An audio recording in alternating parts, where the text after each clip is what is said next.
Jose Al Fruto, Assistant Regional Director.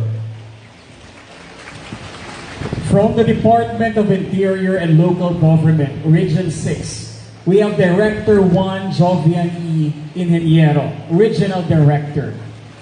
From the Department of Social Welfare and Development, Region 6, Mr. Ryan De La Gente, Assistant Regional Director. From the Department of Trade and Industry, Region 6, we have Director Rebecca M. Rascon, Regional Director. From Land Transportation Office, Region 6, Attorney Gaudioso P. Heduspan II, Regional Director. From the Office of Civil Defense, Region 6, Ms. Cindy Ferrer. From the Philippine National Police, Region 6, Police Brigadier General Flynn Dongbo, Regional Director. From the National Economic Development Authority, Region 6, we have Mr. Arencio Casing, the OIC, Regional Director. From the Bureau of Customs, Mr. Noli Santua Jr., District Collector. From the Department of Agriculture, Region 6, Engineer Remelin Recotes, Regional Executive Director. From the Development Bank of the Philippines, Iloilo City, AVP Jessica Juanico, Manager. From the National Food Authority, Region 6, Heriel V. Humagbas, Assistant Regional Manager. From the Philippine Statistics Authority, Region 6, Ms. Nelida Amolar, OIC Regional Director. From PhilHealth, Region 6, Ms. Janet A. Monteverde, Acting Regional Vice President. Lieutenant Colonel Rodel Pacordo, Group Commander, TOG 6. Director Priscilla A. Escobin, Regional Director, NICA 6. From the Department of the Environment and Natural Resources, Region 6, Livino Duran. Attorney Antonio A. Alcantara, Assistant Regional Public Attorney, Public Attorney's Office, Region 6.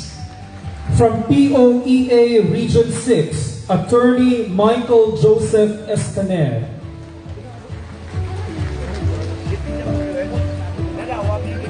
From the Department of Agrarian Reform Region 6, Lucrecia Taberna. From the Bureau of Customs, we have Ian John Fabrigar, Siriaco D. Ugay, and Josen Cesar Hagolino. So to our regional leaders, thank you for coming and welcome to Antique. We now proceed with the oath-taking ceremony. May we request our administrative officer, the Congresswoman of the Lone District of Antique, Deputy Speaker Loren Legarda.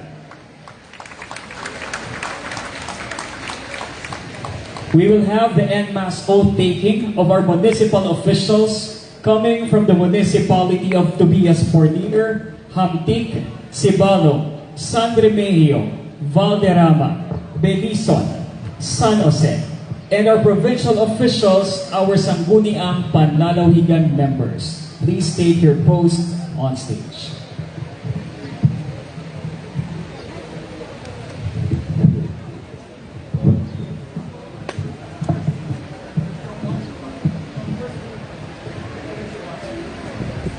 Ladies and gentlemen, we would also like to recognize the presence of the Department of Education, Assistant Regional Director. We have Dr.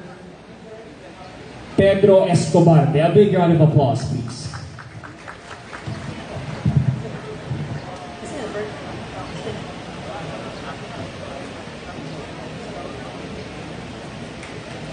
Okay. for all the mayors, right? Yes. We would like to request our ushers and usherettes if you could please assist our mayors. They can just stand in their place, no? So that And of course, our SB members, if you could please rise and have your Bible bearers stand beside you. I see. Okay. Very nice. Very good. The families can stand in their place now.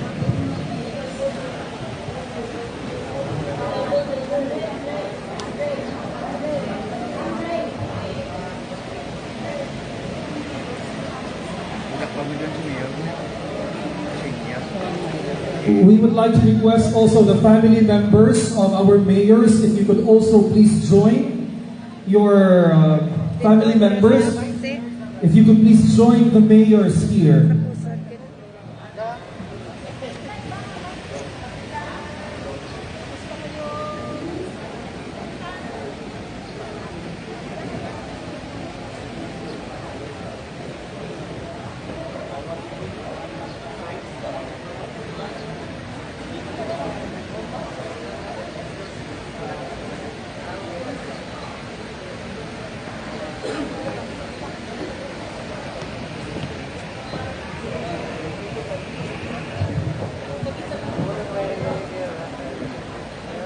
Ladies and gentlemen, may we request our elected officials if we can face our administrative officer, our Senator Loren Legarda, for your oath. Okay. Yes, board members.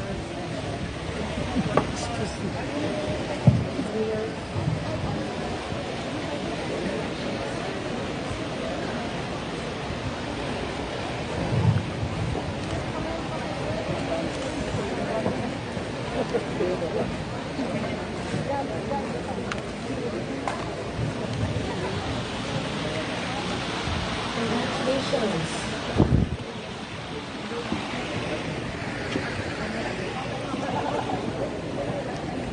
Please raise your right hand and repeat after me. I state your name, of state your LGU, having been elected as state your position, of state your town, hereby solemnly swear that I will well and faithfully discharge to the best of my ability the duties of my present position and of all others I may hereafter hold under the Republic of the Philippines, that I will support and defend the Constitution of the Philippines, that I will bear true faith and allegiance to the same, that I will obey the laws, legal orders, and decrees promulgated by the duly constituted authorities of the Republic of the Philippines, and that I impose this obligation upon myself voluntarily, without mental reservation or purpose of evasion. So help me God. Congratulations to all our elected officials of our beloved home province of Antique. Congratulations to our elected officials. May you please face our audience for a photo op.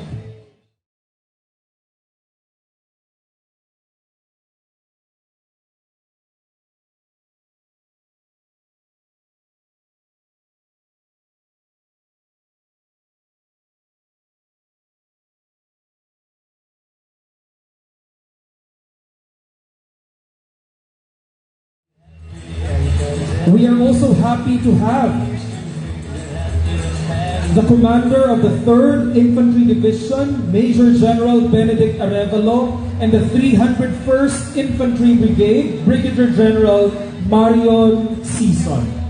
Also the LTO from LTO Region 6, Eric Leonard Cabaldo, We are also happy to have the Provincial Revenue Officer of the Bureau of Internal Revenue here in the province of Antique, Director Marilu Nebe.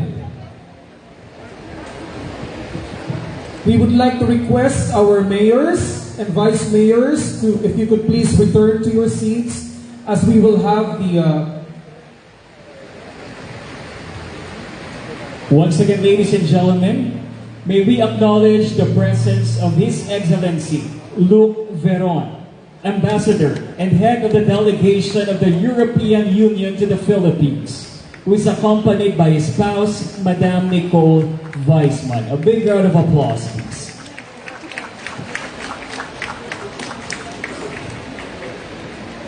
At this point, we now proceed to the oath-taking of the Vice Governor of the province of Antique, Honorable Edgar Diquinia Denosta. And once again, to administer the oath, we have the Congresswoman of the Lone District of Antique, Deputy Speaker Loren Legarda.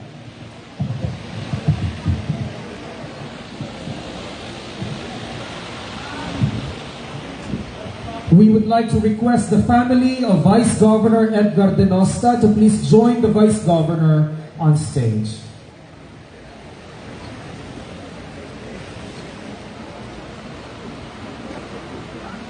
Excuse me.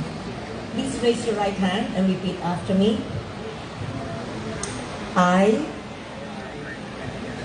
of having been elected as Vice Governor of the province of Antique, hereby solemnly swear that I will well and faithfully discharge to the best of my ability the duties of my present position and of all others I may hereafter hold under the Republic of the Philippines, that I will bear true faith and allegiance to the same, that I will obey the laws, legal orders, and decrees promulgated by the duly constituted authorities of the Republic of the Philippines. Of the Republic of the Philippines. Of the Republic of the Philippines. And that I impose this obligation. And that I impose the obligation upon myself voluntarily. Without mental reservation. Without mental reservation. Or purpose of evasion. Or purpose of evasion. Help me God. So help me God. Congratulations.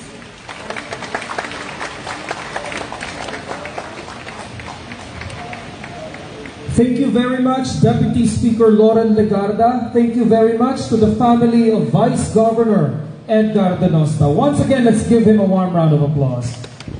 Ladies and gentlemen, before we continue, please allow me to recognize the agent in charge of the National Bureau of Investigation, Attorney Ramiro D. Quinto. A big round of applause, please.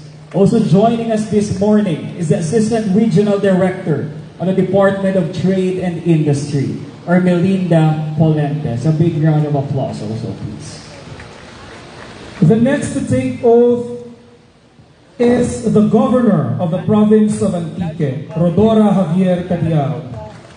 Rodora Javier Cadiao is the sixth among the 8 daughters of former Antique Governor Josue Lacson Cadiao and Vice Governor Lolita Solis Javier Cadiao. She is popularly known as Dodon to her kin and friends.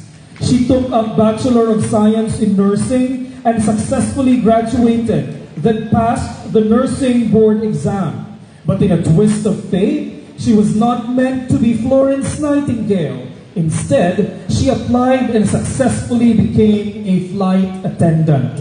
She entered Philippine Airlines in 1981 to fly on domestic flights for 3 years and went on to become an international flight stewardess until year 2000. Politics beckoned her, and in the first try to run as Sangguniang Panlalawigan member in the North District of the province of Antique, she won by a vast majority in the year 2001, making her #1 SP member, after which she became vice governor for 2 consecutive terms, 2004 to 2010, and was given a landslide margin in both elections.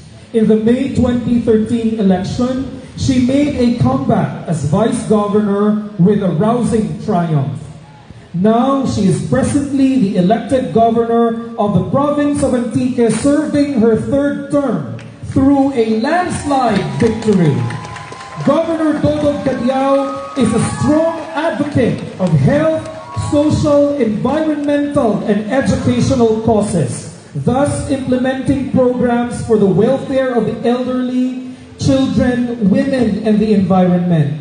She has launched programs such as aid to individual in crisis situation for indigents, hospitalization assistance, and provision of free medicines for the poor, monetary assistance for the elderly. She is presently elected as the chairperson of the Regional Development Council, or RDC, of Region 6 under the National Economic and Development Authority. Ladies and gentlemen, my fellow Antiqueños, Rodora Javier Cadiao.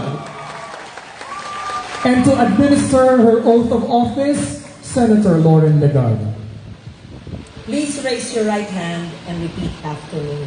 I, Rodora Javier Cadiao, of Antique, of Barangay Bajang, Kulasi, also San Jose, Antique, having been elected as governor, having been elected to the position of governor of the province of Antique, hereby solemnly swear that I will well and faithfully discharge to the best of my ability. The duties of my present position and of all others. I may hereafter hold under the Republic of the Philippines. That I will support and defend the Constitution of the Philippines. That I will bear true faith and allegiance to the same. That I will obey the laws, legal orders, and decrees. Promulgated by the duly constituted authorities of the Republic of the Philippines. And that I impose this obligation upon myself voluntarily. Without mental reservation. Or purpose of evasion. So help me God. Thank you. Congratulations! Congratulations, Honorable Rodora J. Cadiao, Governor of the Province of Antique. Thank you very much, Senator Loren Legarda. And at this point, ladies and gentlemen, my fellow Antiqueños, let us listen to the inaugural address of Governor Rodora Javier Cadiao.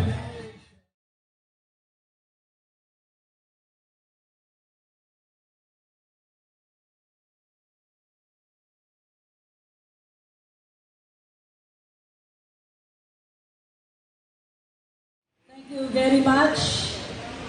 Good morning, newly elected Senator Loren Legarda, our guest of honor, and another guest, His Excellency Luke Veron, Ambassador of the European Union, and spouse, Madam Nicole Weisman, to our elected mayors, Papa, to our elected Congressman A.A. Legarda, my partner in last election, Vice Governor Edgar Dinosta, kag mga pinalangga ko ng mga Antiqueño. 3 times I have been doing this, taking my oath of office with my beloved sisters and family up here as the Governor of the Province of Antique. I thank the Lord for this rare opportunity, and humbly, I undertake the responsibility to serve you for 3 more years. Salamat gid kaninyo nga tanan sa inyong pagsalig kag sa inyong pagpalangga. Thank you for the trust and challenge. In 2016, a mandate was given to me overwhelmingly, for I won as governor in 17 out of 18 towns of our province. Our Kasimanwas, our fellow Antiqueños, here and abroad, wanted to change the political and administrative structure of our province. And change we did. Congresswoman Loren Legarda, immediately, we released the salary increases of our provincial employees, nurses, and doctors, an increase that had been withheld for many years. We introduced social programs that help our needy Kasimanwas, old and young. We visited haciendas to change the plight of our sakadas. Our sugar workers who toiled in the fields of Negros and gave them hope and help. We looked into the decaying hospitals of our province and with the help of Congresswoman Loren Legarda, improved, renovated, and built facilities. We opened free dialysis centers to treat diabetic patients from both the southern and northern part of the province. We started building evacuation centers for our barangays, rebuilt old, dilapidated school buildings. On my second year as governor, I got connected with then Senator Loren Legarda, who worked very hard in the Senate to get Antique the funds it needed to start many important projects, most notably the development and opening up of the Antique Airport. In 2019 again, in a landslide, we won. So, we continued with providing assistantships to 22,000 Antiqueños college students, a big change from 2,500 students when we started. We carried the province through the COVID crisis by providing aid, funds, medicines, vaccines, and even specialized health personnel, including COVID specialists. We listened and acted on the plight of our vegetable farmers in San Remeo, in Sibalom, and other municipalities. These farmers lost a vital market of their ready-to-harvest vegetables, that of Boracay and Iloilo, due to closure of borders as dictated by the COVID crisis. So, with Inday Loren, we bought the tons of vegetables brought to us by the farmers and distributed this to all our municipalities for free, in which we started the Talipapa sa Kada Barangay project. We obtained vital hospital equipment such as CT scans, X-ray machines, one in Angel Salazar Hospital, another in Colasi Emergency Hospital. With the help of Congressman Loren, we opened up new wings and added rooms to our hospitals all over the province. We opened the Lipata Port in Colasi in order to make the Roro operational. We brought home hundreds of our Kasimanwas stranded in the NCR region because they lost their jobs and students when the university closed during the COVID lockdown. This 2022, I got re-elected to my last term as your governor with an overwhelming 75% of the votes. So what challenges do I foresee? For one, our Kasimanwas have mandated that I continue my social work projects. My kabalaka sa kamalaman, the aid to individual in crisis situation, our attention to the plight of our Sakada families here and in Negros, our livelihood assistance and sanitary store projects for our OFWs who choose to stay at home and make a living here with the family will continue. I will ask the Sangguniang Panlalawigan through Vice Governor Edgar Dinosta to increase the scholarships offered to our college students from 5,000 to initially 6,000 per semester. We will start to build the new Capitol building to relieve the overcrowded facilities in the present Capitol. We have secured for the lot of the new site in Supa, San Jose, Antique. And we will develop Malandong Port with the help of our Congresswoman A.A. Legarda for the barges for trucks carrying heavy loads to relieve the load of the Antique Iloilo Road. We will build a much-needed esplanade and dike in Bacong River to protect the town of Colasi from disastrous flooding. Very importantly, all these projects do not need or entail any loan or debt by the province, for our province is in a stable financial standing. For in my last term as governor, I will endeavor to strengthen the legacy and administration I will leave to Antique. As such, many years from now, I would like to savor the thought that our sacadas are no longer toiling under the very hot fields of Negros. They are now working in more humane working conditions or participating in industries that will provide them a feasible livelihood. Well, a few of them, with the help of the Department of Labor and Employment and the province, we are now preparing a program so that our sacada workers will have pensions when they terminate their jobs. Many years from now, I would like to relish the idea that our people do not have to travel to Iloilo in the south and Calibo for their basic and immediate hospital needs, because our hospitals are now well equipped and have available doctors and personnel to attend to their needs. Many years from now, I look forward to the assurance that during the natural calamities, our Kasimanwas in our barangays are safe in their evacuation centers. We completed with electric generators, kitchen, and toilet facilities. Many years from now, I will value looking at families in our shopping malls, recreation parks, and other places, enjoying their good health and financial stabilities, because their fathers, now and mothers, are working in the fields of their chosen professions, because they had scholarships from the province when they were college students. Many years from now, I will proudly and soundly sleep at nights, comfortable in the thought that in my 9 years as governor again, and I stress, our province does not have any debt or loan to settle. So wala gid ang ating kabataan itutang nga baraydan. Many years from now, I cherish the thought in my 9 years as our governor, I leave Antique a legacy that our Kasimanwas lives have improved, have changed for the better. All this because of the projects we have started and hope to continue. For I cannot afford to disappoint the huge majority of you who wanted me back in office for my last term, nor can I disappoint the minority who felt I could do better.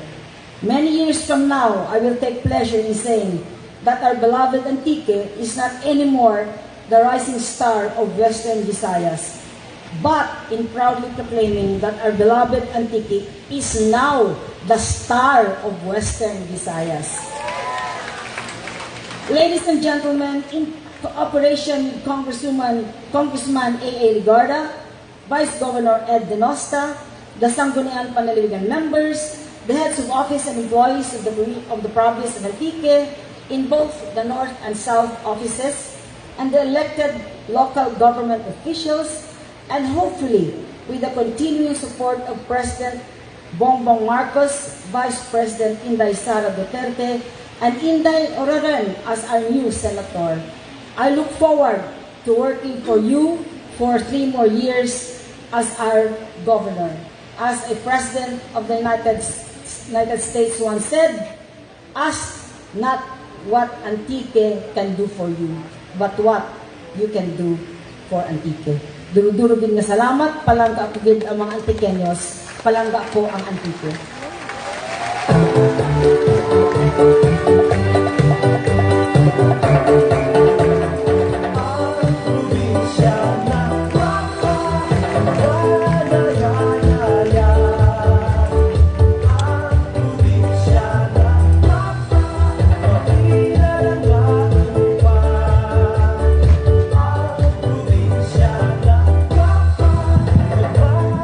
Turugin ka salamat, and once again, congratulations, Governor Rodora Dodo J. Cadiao. Through your leadership, padayon ang pag-ugwad kang Antique. Before we continue, please allow me to recognize the presence of the Assistant Regional Director of DESDA. Ladies and gentlemen, a big round of applause, please, for Sir Rick Abraham.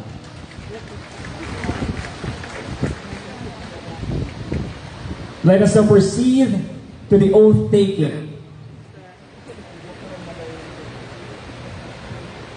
of our Congressman of the Lone District of Antique, Honorable Antonio Bautista Legarda Jr.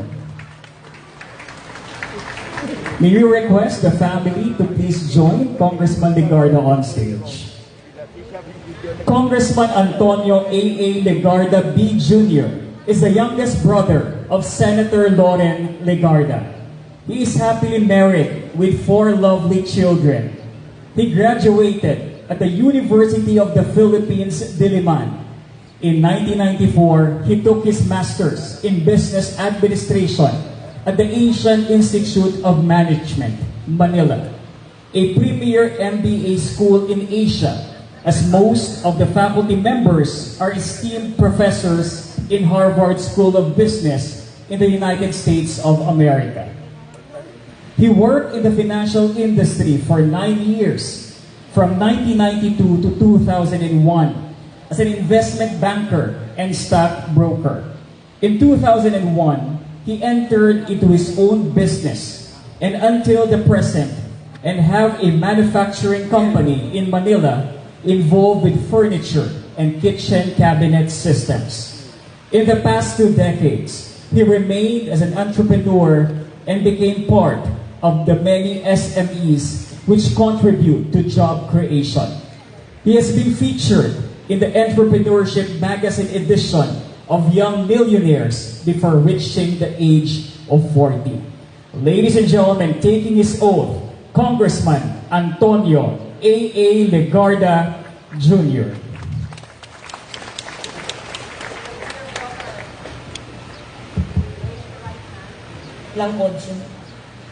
Please raise your right hand and repeat after me.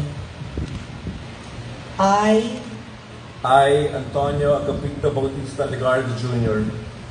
of Antique, of Barangay Mag-aba, Pandan, Antique, having been elected have been elected as Congressman to the position of Congressman of the Lone District of the Province of Antique, of the Lone District of the Province of Antique, hereby solemnly swear that I will well and faithfully discharge to the best of my ability that I will well and faithfully discharge to the best of my ability the duties of my present position and all others I may hereafter hold under the Republic of the Philippines, that I will support and defend the Constitution of the Philippines, that I will bear true faith and allegiance to the same, and that I will obey the laws, legal orders, and decrees promulgated by the duly constituted authorities of the Republic of the Philippines, constituted authorities of the Republic of the Philippines, and that I impose this obligation upon myself voluntarily, without mental reservation or purpose of evasion. So help me God. Congratulations to the Congressman of the Lone District of Antique. A big round of applause, please, for Honorable Antonio Agapito Bautista Legarda Jr.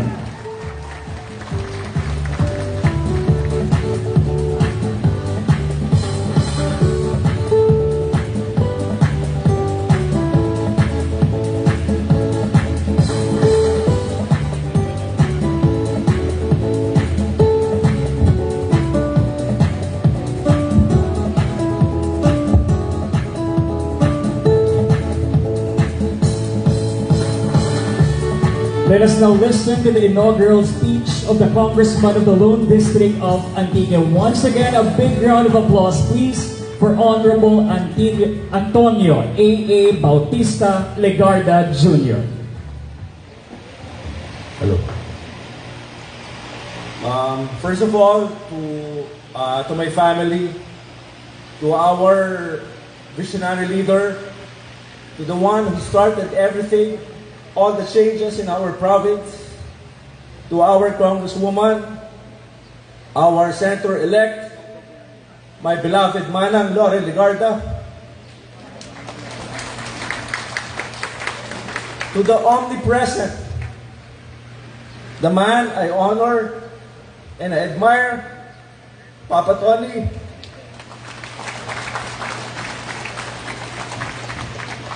to my loving and understanding wife, Jenny, to my two lovely daughters, Bea and Martina,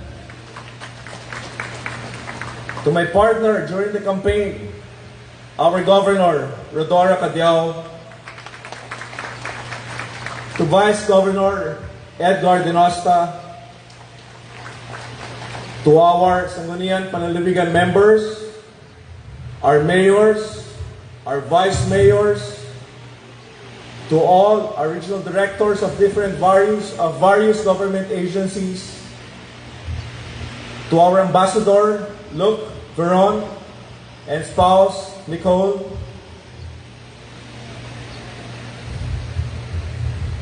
to my fellow public servants, friends, ladies and gentlemen of our beloved province Antique. First of all, I would like to extend my congratulations to our newly elected local officials. In a couple of days or so, we will all officially enter our fresh terms as public servants. As for me, my dear ladies and gentlemen, I will enter a new milestone in my life by dedicating myself to serve our province and our people.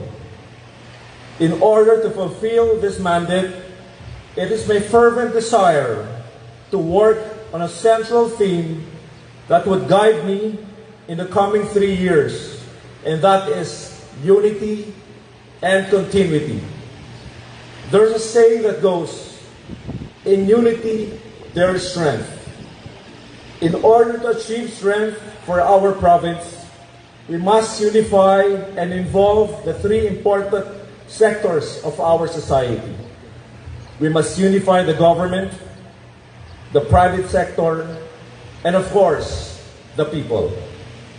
We must all involve and engage them in dialogue so that every development that must be implemented will always redound to effective and inclusive growth. Proud of our people's confidence and encouraged by their audacity, let us march forward together, united and dedicated to the ultimate greatness of Antiqueños.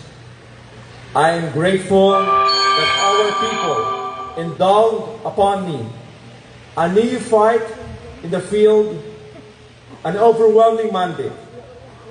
As part of the team led by our outgoing Deputy Speaker, Congresswoman, and incoming Senator, Loren Legarda, and our dear Governor, Dorot Cadiao, I accept this overwhelming mandate as a challenge for me to continue what they have started for the advancement of our province. In other words, I take this to mean as a people's affirmation and vote of confidence to the numerous programs they initiated in the fields of public service, socio-economic assistance to our people, especially those that mitigated the difficulty of our beloved Antiqueños during the COVID pandemic. Therefore, I intend to continue these programs. And so, my dear Kasimanwas, with unity and continuity in mind, I intend to push legislative programs that would promote tourism, sports, and livelihood. In tourism, yes, Antique is blessed with natural wonders that I am sure will attract local and foreign travelers. Let us welcome them all by improving access to these natural wonders and providing their caretakers with a sufficient training so that our visitors will spread the good news about how they enjoy their stay and how friendly our people are. And yes, the equation is simple. Tourism means creating opportunities for our local folks. Tourism means creating jobs and livelihood. More jobs and livelihood mean more revenue for our people. Ang sabi nga nila, sa turismo, may trabaho. In sports, a healthy body for our youth means a healthy mind. More than the physical strength, an athlete embodies the passion to excel through discipline and hard work in achieving his ultimate goal of winning. Aside from the plentiful of sports talents that have to be honed from our Antioqueño youth, sports also deters our youth from the evils of illegal drugs. With the livelihood program, we must focus on the micro, the small and medium enterprises, the backbone of our economy. More than 95% of our country's workforce emanate from them. We have to propagate the MSMEs to augment the financial capacity of our folks. We will engage them in productive ideas and make them capable of self-sustaining their own businesses through government subsidies and training opportunities. Sa aking mga pinalangga na mga kasimanwa, all of these will bear fruit for our benefit and for the benefit of our province if we all cooperate and if we all get involved. Allow me, therefore, to implore everyone's cooperation and involvement for a better Antique. I will practice the spirit of Magis, work in excellence. It embodies the value of giving and providing service to those in need, currently being man for others. As your incoming Lone District of Antique representative, I will always stay true to my purpose to be your public servant. I will also be a realistic individual. I would like to share what my daughter Bea once mentioned. I cannot change the world, but I can change a world of an Antiqueño. Maybe it's not enough to thank our visionary leader. In the person of my sister, our beloved Inday Loren, our Senator Loren Legarda has started everything in our province. She has changed the way government services are rendered in our province. She has funded several budgets and several programs of our province just to give help to our Antiqueños, especially during the COVID pandemic. Padayunan ko ang numpisahan, padayunan ko ang pagugwad ng ating probinsya. Durudurgig nga salamat, kag mabuhay kita tanan, kruhay Antique.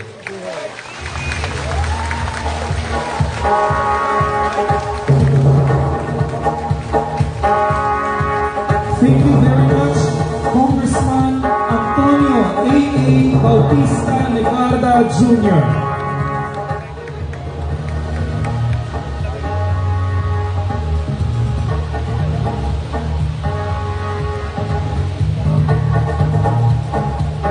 At this point, we proceed to the oath-taking of Honorable Loren Legarda as Senator of the 19th Congress of the Republic of the Philippines.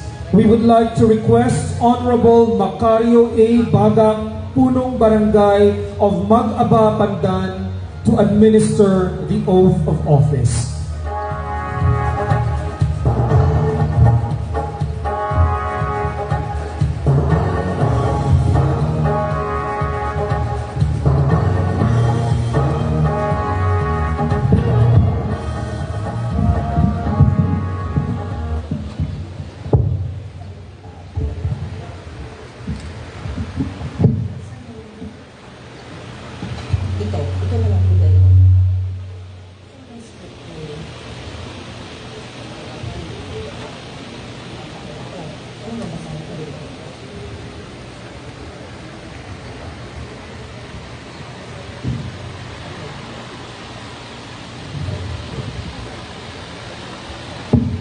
Good morning, Madam Senator.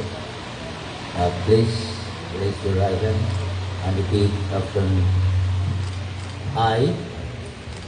I, Lorna Regina Bautista Legarda, of Barangay Magaba, Pandan, Antique, having been elected as Senator of the Republic of the Philippines, of the of the 19th Congress, hereby solemnly swear that I will faithfully discharge that I will well and faithfully discharge to the best of my ability to the best of my ability the duties of my present position the duties of my present position and of and all others I may hereafter hold under the Republic of the Philippines, I may hereafter hold under the Republic of the Philippines, that I will support and defend the Constitution of the Philippines, that I will support and defend the Constitution of the Philippines, that I will bear true faith and allegiance of the same, that I will bear true faith and allegiance to the same, and that I will obey the laws, legal orders, and decrees and that I will obey the laws, legal orders, and decrees promulgated by the constituted authorities of the Republic of the Philippines, promulgated by the duly constituted authorities of the Republic of the Philippines, and that I impose this obligation upon myself and that I impose this obligation upon myself voluntarily, without mental reservation or purpose of evasion. So help me God. So help me God. Maraming salamat po ang aking barangay captain, Mariano Baga, ng Magaba, Pandan. Salamat po. Congratulations, and once again a big round of applause please to the Senator of the Republic of the Philippines, Honorable Loren Legarda. And we would also like to thank the administrating officer, the Punong Barangay of Magaba, Pandan, Antique, Honorable Macario A. Bata. And now, ladies and gentlemen, we proceed to the message of our guest of honor. And to formally introduce our guest of honor, let us listen to the Governor of the Province of Antique, Honorable Rodora J. Cadial.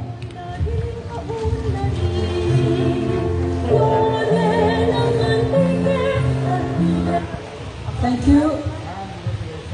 Four-term Senator Loren Legarda has authored many laws to improve Filipinos' lives and promote inclusive, sustainable, and resilient development. She has served as a member of the House of Representatives of the Philippines, representing the Lone District of the province of Antique with the largest mandate to date. The only Antiqueña who has served the House as Deputy Speaker. Legarda has continuously supported programs and projects for the benefit of our Kasimanwa with the end goal of bringing Antique to its golden age. Prior to being the youngest elected senator in 1998, she was a respected and multi-awarded winning broadcast journalist with over 30 industry awards. These include the 10 Outstanding Young Men Award in 1992, the Outstanding Women in the Nation's Service or Towns in 1995, and the Benigno Aquino Award for Journalism in 1995, among others. A public servant for more than 2 decades, Senator Legarda is also notable for being the only female to top 2 senatorial elections in 1998 and 2007, ranked second 2 times, 2013 and 2022. She is also the only female majority leader who has served in the Philippine Senate. She was chair of the Senate Committee on Finance from 2015 to 2019. A renowned champion for the environment, Legarda has authored numerous landmark laws for the conservation and protection of our natural resources. The Ecological Solid Waste Management Act, the Clean Air Act, the Climate Change Act, the People's Survival Fund Act, the Philippine Disaster Risk Reduction and Management Act, Green Jobs Act, the expanded National Integrated Protected Area System Act, among many others. Her inspiring advocacy on environmental protection has earned her global recognition. She has been recognized as a global leader for tomorrow with the World Economic Forum and the UNEP laureate. She is also currently UNDRR Global Champion for Resilience, the UNFCCC, the National Adoption Plan Champion, as Commissioner of the Global Commission on Adaptation, the Climate Vulnerable Forum, Ambassador for Parliaments, and many others. In appreciation for her lifelong advocacy to protect and preserve our culture, heritage, and the arts, Legarda was conferred the Dangal ng Haraya by the National Commission on Culture and Arts. Many indigenous peoples groups likewise bestowed titles upon her for championing the rights and welfares of the IPs. By Alabi, by the Marawi Sultanate League, Tuk Wifi by the Cordillera Indigenous Elected Women Leaders League, which means bright star. Kuyong adlaw dulpaan labaw sa kadunggan by the Panay Bukidnon from the Visayas, which literally translates to shining star rising in power. And by Matumpis by the cultural communities of Mindanao, which means the one who takes care. Through her efforts to strengthen bilateral relations with other countries, Legarda was bestowed with the title of Knight in French National Order of the Legion of Honor, Knight in the Order of Merit of the Italian Republic, and the Award of Distinction by the European Union. A cum laude graduate of the University of the Philippines, the National Defense College of the Philippines top-notcher, and graduate of the Armed Forces of the Philippines. Command and General Staff College, Legarda is a reserve officer of the Philippine Air Force with the rank of full colonel. She was also conferred the degree of Doctor of Laws, honoris causa, by the University of the Philippines. And she brought unprecedented change to Antique and has won again a landslide victory.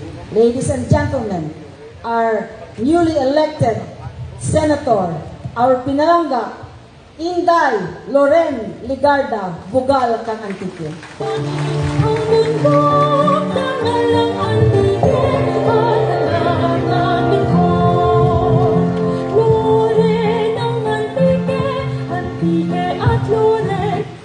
Durugid nga salamat, Governor Rodora Cadiao, and congratulations once again, Ambassador Luke Veron and Madame Nicole Visman. Thank you very much for coming all the way to Antique.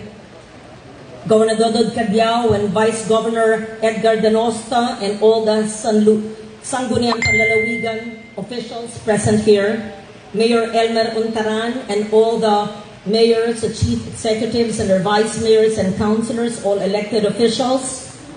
My dear youngest brother, Congressman-elect A.A. Legarda and his family, our dear sacrificial, generous, and kind 89-year-old Papa, thank you for being here.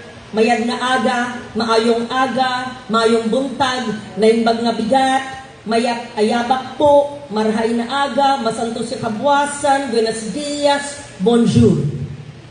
Magandang umaga sa inyong lahat. Umambon. So siguro hindi na ako magsalita, umambon na. Hindi ng payong lahat. 24 years ago, I entered the halls of Congress with a mandate from the Filipino people as Senator of the Republic. That was way back in 1998. I was 38 years old, a novice in the political arena. Since then, I've worked for 21 years, 18 years, 3 terms in the Senate, and 3 years as your Congresswoman of the Lone District of Antique. It has been tremendously fulfilling, an ongoing journey, an enduring one, because today marks the 22nd year as your lawmaker. I stand honored and proud before you to accept my mandate once again to be your senator for the 4th time, the most senior in terms of tenure. I once said that my education at the University of the Philippines and the National Defense College of the Philippines, my 2 decades of work as a journalist prepared me for the Senate. That my 3 terms in the Senate readied me for public service in Antique. What did the past 3 years teach me? I dare say, the 3 years I devoted to serving our home province have reminded me of what I came here for.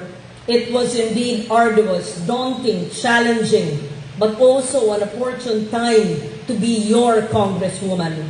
I served Antique with all my heart, precisely when the world was stricken by a global health crisis that exacted an enormous economic toll on humanity. I saw firsthand the crippling consequences of the pandemic.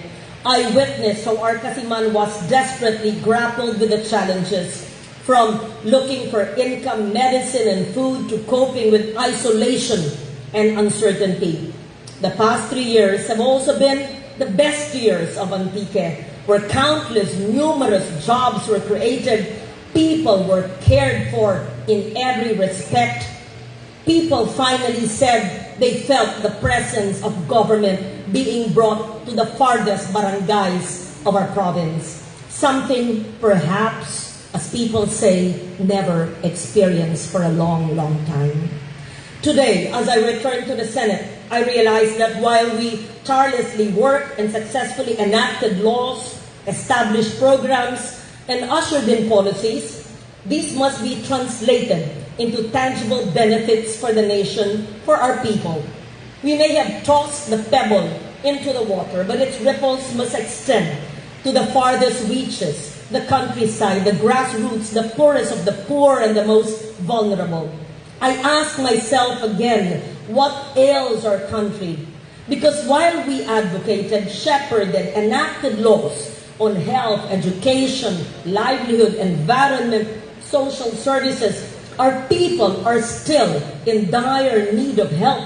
What continues to plague us? How do we translate all these laws into substantial benefits that would extend to the farthest reaches of our 7,107 islands? How do we recover from the afflictions of the last few years, the twin crisis of climate change and the pandemic? Trabaho at kabuhayan. Ito ang dapat nating patuloy na isulong, lalo na't hindi pa tapos ang ating laban sa kasalukuyang pandemya at sa krisis ng klima.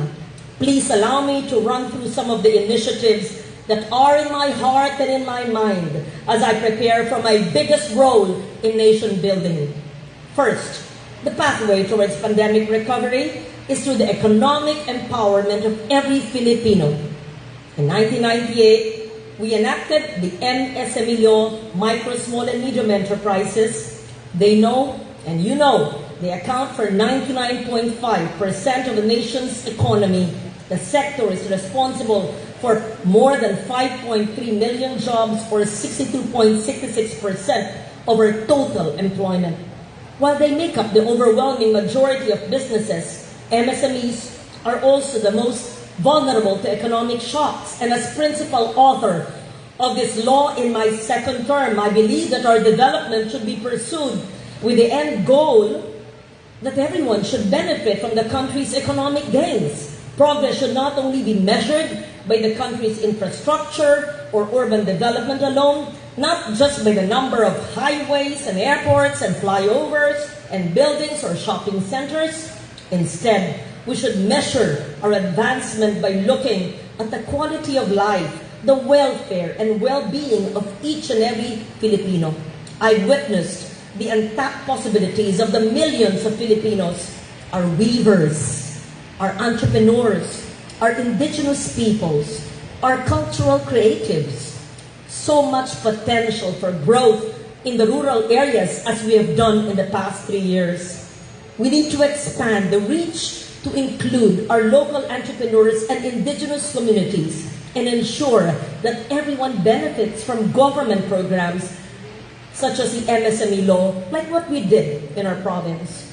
And during my last 3 years, with Governor Cadiao as my ardent partner, I attested to the vital role of MSMEs in employment generation. Some of them are housed in our restored old Capitol building. Our economic growth, our cultural identity, our environmental protection. Our visits to the countryside made me realize that safeguarding our identity, our beliefs, whether tangible or intangible, they are as crucial as the economic and political affair of our nations. Panay, the island to which we belong, is filled with cultural treasures. The region has exquisite weaving. Proudly, we wear our patajong. I am happy we have revived this industry. I proudly wear a barangay-based micro-enterprise from Bagtason. I proudly wear a 185 pesos retaso earring. I proudly wear Marikina-made shoes hand-painted by a millennial. Our region in Panay has exquisite treasures, and we've established several weaving centers, not just in Antique, but nationwide, even as far as Sibutu Island and Tawi-Tawi with their tutup weaves, and in Kiangan, in Ifugao of the Bule family, and soon we will open the National Museum of Textiles in Antique as well as in Butuan in Caraga. We've conducted trade fairs to promote our local products. With the support of government, the full implementation of MSME, they became powerful platforms for the promotion of viable rural livelihoods and for cultural preservation, for the socio-economic empowerment of our indigenous peoples, of which we have in our province, our Apis, ay Irayon Bukidnons, and for environmental protection. In light of our fight against the unprecedented health crisis, we have to bolster the efficiency of our health sector as part of our vital investments for the human capital. We need the full and effective implementation of the UHC, which I co-authored and funded, RA 11223. The law automatically enrolls all Filipinos in the National Health Insurance Program. It guarantees equitable access to quality and affordable health care and protection against financial risk. Universal Health Care Act, in my last year in the Senate, it was approved. It has been 3 years since, yet Filipinos are desperately trying to gain access to the assistance intended for them. There is still much inequity in our healthcare system, and I promise I will endeavor to correct this. More than this, we have to make sure that healthcare facilities are available, fully equipped, sufficient number of health workers to effectively cater to the medical and health needs to our estimated 109 million population. So glad I was able to restore at least 9 hospitals in our province pre-pandemic and to put at least the basic health facilities before pandemic in Antique. We were able to ensure the construction, rehabilitation, the expansion of 9 local hospitals, all under the DOH Health Facilities Enhancement Program, and no less than Mayor Te of Libertad almost cried when we inaugurated her polyclinic. She said, it's been a dream of 4 decades. So I love to make your dreams come true, and together with all other elected officials, we will make every Antiqueño and hopefully every Filipino's dream come true. The benefits Filipinos get from the UHC law may be deemed useless if we do not have health facilities and infrastructure or the professionals that can keep with the technological advancements and cope with the threat of new and emerging diseases. Our goal should be to achieve an equitable, nature-positive, carbon-neutral, economic recovery, and a sustainable, regenerative future. Saka ko na po papaliwanag yan sa Senado. We need a more productive and proactive and integrated approach to fight pandemics and climate change. But we now know that alongside investments in research and healthcare, we need to address the problem at its root. And what is it? The destruction of nature. To save ourselves, we must save nature. Protecting nature is our fundamental, optimum, and most cost-effective line of defense against future pandemics and climate change. Since 1998, I've legislated numerous important environmental laws. I urge both houses of Congress to ensure that the national budget is a pandemic recovery budget, one that is aligned to the climate pathway. There is no recovery from COVID-19 unless it is aligned with environment and climate. Rather than just building back better, as they always say, we must focus on the future and build right at first sight. I hope to develop legislation utilizing a build with nature approach as we move towards a shift in paradigm from fighting against nature to working with it. Nature-based solutions will be the new currency as the world works towards resilience. Climate change, as I've explained numerous times, is not merely an environmental issue. It is an all-encompassing threat to our basic human rights, the right to food, the right to water, health, shelter, decent livelihood, and life itself. So the last few years have shown us how we are living in a world with great fragility and complexity. We must contend with the constant danger posed by the pandemic, the rising inequality among people, the threats of climate change, the energy crisis, overpopulation, and food security. It will be our task to respond to this new and changing world. Together, let us rise from the pandemic and survive the climate crisis. Again, ask yourselves, what ails the Filipino? What ails our nation?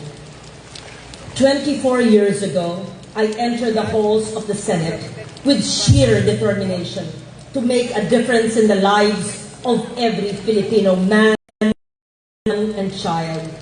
Today, I return with greater wisdom, knowledge, passion, discipline, and greater determination to make this world better than when I found it. I am humbled by the overwhelming mandate I've received from more than 24 years. I will carry and keep ablaze the torch of inclusive unity, of grassroots reform, and equitable, sustainable good governance alongside the new leadership. Durugin na salamat sa aking mga palangga na kasimanwa. Hindi po ako tatayo bilang isang senador na higit sa 24.2 million kung hindi po sa mga naituro niyo sa akin sa nakaraang 3 taon.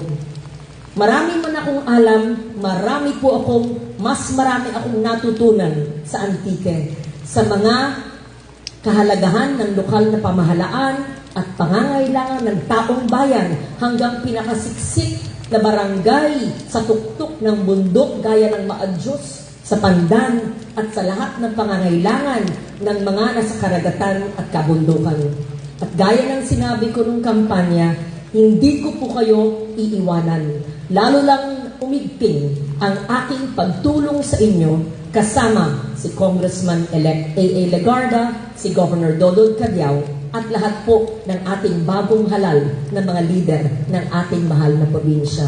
Sa mga nanonood po sa Facebook, sa buong bansa, sa mga senior citizens at sa ating mga millennials, sa kababaihan, sa lahat po ng mga ama ng tahanan at lahat po ng mga Pilipino. Maraming salamat. I take each vote of the more than 24.2 million very seriously. And I am here for you in the next 6 years and well beyond with God's help. Maraming salamat. Mahal ko po kayong lahat. Palangga ko kamo. ko